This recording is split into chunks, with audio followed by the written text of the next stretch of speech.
action plans that were activated, and in all cases they worked very well. So I would say the training and the pre-preparation really paid off here. And the operators used that, and they made good decisions early, which allowed us to stay ahead of the problem. That emergency plan activation in February of 1996 was in response to the most extreme flood conditions seen in the region for almost 25 years. PGE hydroelectric projects on both sides of the Cascades were affected, but none was damaged as severely as the Faraday powerhouse on PGE's Clackamas River North Fork hydroelectric project. Well, we're in big trouble. We've got about 65,000 CFS in the river, and we got up to within 11 inches. It went going over this concrete wall. It does that, it'll flood the powerhouse. On the night of February 7th, the rising Clackamas River finally broke through and flooded the powerhouse. The water rose to more than 10 feet above where I'm standing. It was a pretty interesting sight. You had empty barrels and rag bins and everything floating around, and one of the interesting features was that even though our new lighting panel was underwater, the lights never went out. So we had full halide light coverage of the whole event. Early in the morning, we thought we might have made it and it might have crested, but it just continued to rain. And we can monitor rainfall at Timothy Lake up in the Cascades on a 3-minute basis, and the temperature up there was over 40 degrees, and it was still raining. We had the spill gates at North Fork open, pretty far, over 30 feet. And everybody was standing on the seawall with a tape measure trying to see how fast this water was coming up. About 10 o'clock in the morning, it became obvious to us that it was a lost cause, that we were going to flood the plant. So Don Miller gave instructions to shut down the old plant and isolate it electrically from the system so we wouldn't have any damage. And that time we racked out the generator breakers and put them up in the car barn above the high water level, took out the PT fuses and started pumping bearing oil out of the bearings to minimize bearing oil spill in the river. And about noon that day, we had a big slide. You can see it back across the river over there. It put a bunch of big fir trees right in the head racks of the number 6 generator, which started passing big sticks and rocks through the turbine and forced us to shut that down also. And during the day, the river just kept coming up, creeping up inch by inch by inch, and we kept opening the spill gates a little bit more and a little bit more and a little bit more until approximately about 6:30 that evening, the water started breaking through the windows, coming over the seawall and breaking into the windows into the powerhouse. Just after 8:30 that night, the last 2 people in the powerhouse left the Faraday control room through a hatch in the roof. But I couldn't have asked for better work or more cooperation. Everybody was doing things that needed to be done, just taking care of stuff. All the people around here stayed as late as we wanted them to stay, no problem. They knew it was a big project to take care of. They just jumped in and took care of things. It was our hydro maintenance people and anybody else we could get down here. There were some folks who came out from EM&C. They took care of all the bearings. Each bearing had to be taken apart, totally cleaned up, to get all the water out of there, put back together, bolt it all down, and put new oil in it. And the cleanup, they felt really good about, I think, because they took a big mess and turned it into a workable room again in pretty short order.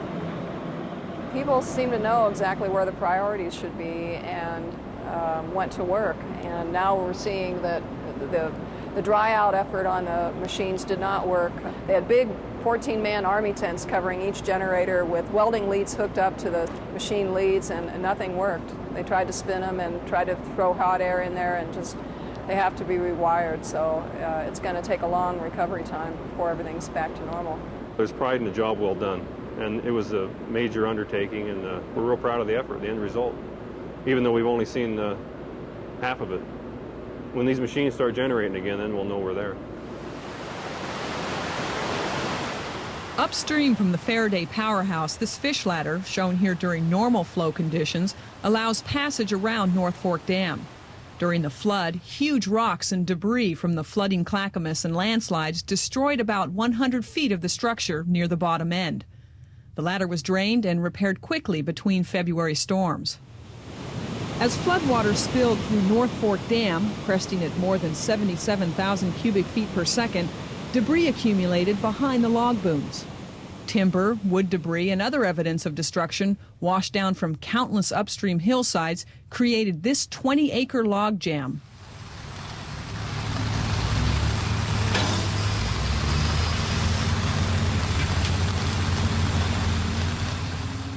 PGE began salvage operations after bid invitations were unsuccessful. Some of the wood was given to Estacada community action programs as fuel. Farther upstream, the flood took its toll on the highway. Washouts severed access to residents and PGE employees working at the Oak Grove powerhouse. Road repairs were expected to last all summer. Moving downstream to PGE's River Mill project just outside of Estacada. This is River Mill during normal conditions. The Clackamas crested here at 81,000 cubic feet per second during the February flood. Unlike North Fork, River Mill spills water over the dam during high flows. Downstream at Carver, evidence of the flooding Clackamas River was obvious. On the Willamette River, there's more time to prepare for flooding because the water comes up more slowly. PGE's Sullivan plant crew made good use of that time in early February. Sullivan did real well. The Corps built this sandbag wall magically to about the right height, and a little bit of water spilled over it, but no big deal because it went down the canal after the barges. So it fared really well. The biggest problem was pumping some of the cavities down inside the powerhouse. Water was coming in there at a pretty good rate, and we kept getting more and more pumps. So I think we had 8 pumps in one hole at one time. I had all the help I needed. It didn't take much. We had one diver come in and 3 laborers, and they just started moving, and they're used to these situations. They got their pumps rolling where I wanted them, and it just worked out real slick. Our fish evaluator, it was flooded, but within 3 days it was up and going again. I'm pretty proud of it, I really am, and all the guys that work here. Everybody did a good job. We didn't have any problems. Not to brag, but it just worked out good. Although flooding wasn't directly to blame, the Bull Run Hydro project also suffered from February storms. On February 7th, a long section of the Flume, which transports water to Bull Run's forebay, Roslyn Lake, was wiped out by a landslide. The landslides and flooding came out of extreme weather conditions in December and January. Repair of Bull Run's Flume was an engineering challenge.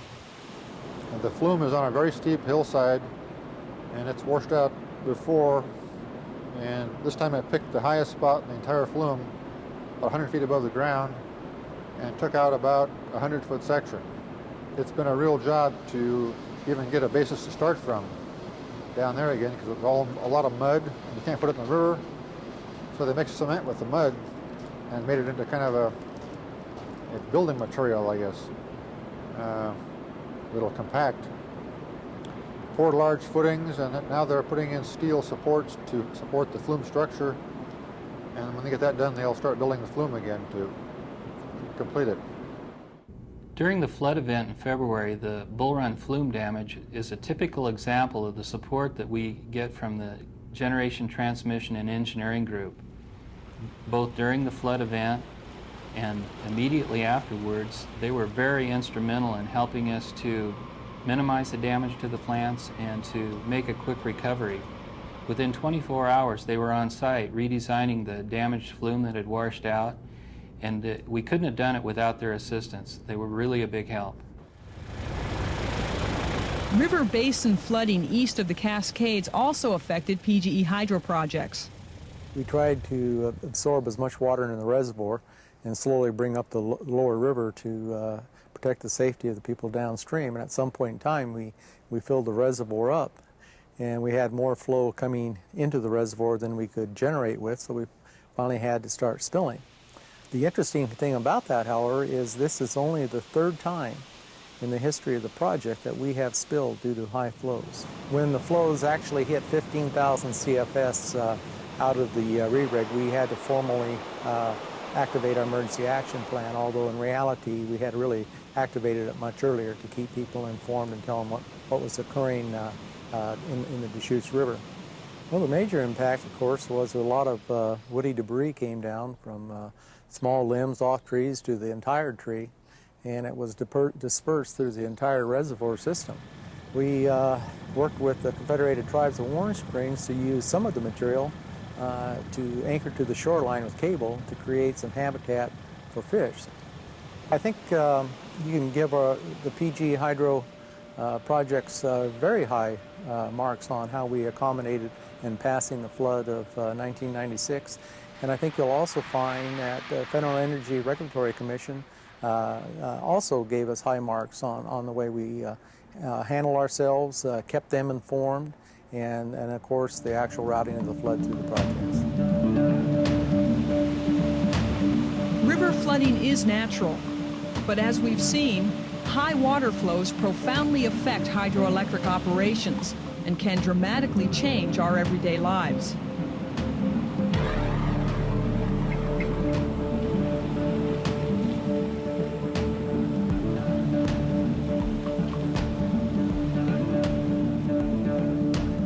The flood showed us this year that our facilities are designed to meet nature's demands. Emergency action plans work, and training gave us knowledge to confidently prepare. But more importantly, the Great Flood of '96 taught us much more about how to deal with the next one.